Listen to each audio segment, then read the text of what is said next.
આજના વિડીયોમાં આપનું સ્વાગત છે। તો ચાલો આજે પણ જાણીએ એક નવી બોધ વાર્તા। પણ ચેનલને સબસ્ક્રાઇબ કરવાનું ભૂલતા નહીં।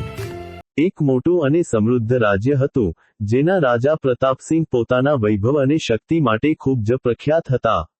રાજાએ પોતાના મહેલની અંદર એક ભવ્ય અને સોનાના સિંહાસનથી સજ્જ નગરી જેવો ભાગ બનાવડાવ્યો હતો, જ્યાં કિંમતી રત્નો અને હીરા જડેલા હતા। રાજાને પોતાના આ અખૂટ વૈભવ પર ખૂબ ગર્વ હતો, છતાં તેમના મનમાં ક્યારેય શાંતિ નહોતી।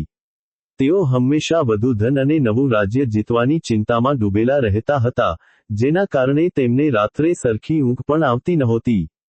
એક દિવસ રાજા પ્રતાપસિંહ વેશ પલટો કરીને નગરની સ્થિતિ જાણવા નીકળ્યા। નગરની બહાર નદી કિનારે તેમણે એક નાની અને સાધારણ ઝૂંપડી જોઈ।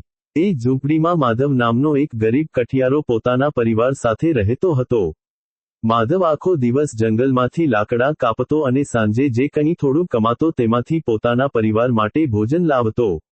રાજાએ જોયું કે આટલી ગરીબી હોવા છતાં માધવ અને તેનો પરિવાર રાત્રે ખૂબ જ આનંદથી ગીતો ગાતા હતા અને હસતા હસતા સાથે ભોજન લેતા હતા। ભોજન કર્યા પછી માધવ કોઈપણ ચિંતા વગર ગાઢ નિદ્રામાં સૂઈ ગયો।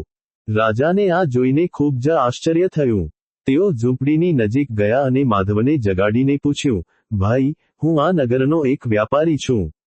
મારી પાસે ઘણું ધન છે, છતાં મને રાત્રે ઊંઘ નથી આવતી અને તું આટલી તૂટેલી ઝૂંપડીમાં આટલી શાંતિથી કેવી રીતે સૂઈ શકે છે?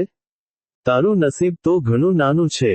માધવે નમ્રતાથી સ્મિત કર્યું અને કહ્યું, શેઠજી, સંતોષ એ કોઈ સોનાના મહેલમાં નથી હોતો, પણ આપણા મનમાં હોય છે।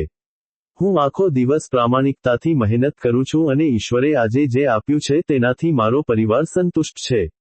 મારી પાસે ખોવા માટે કંઈ નથી અને વધુ મેળવવાની કોઈ અંધાધૂંધ લાલચ નથી। બસ આ જ મારી શાંતિનું રહસ્ય છે।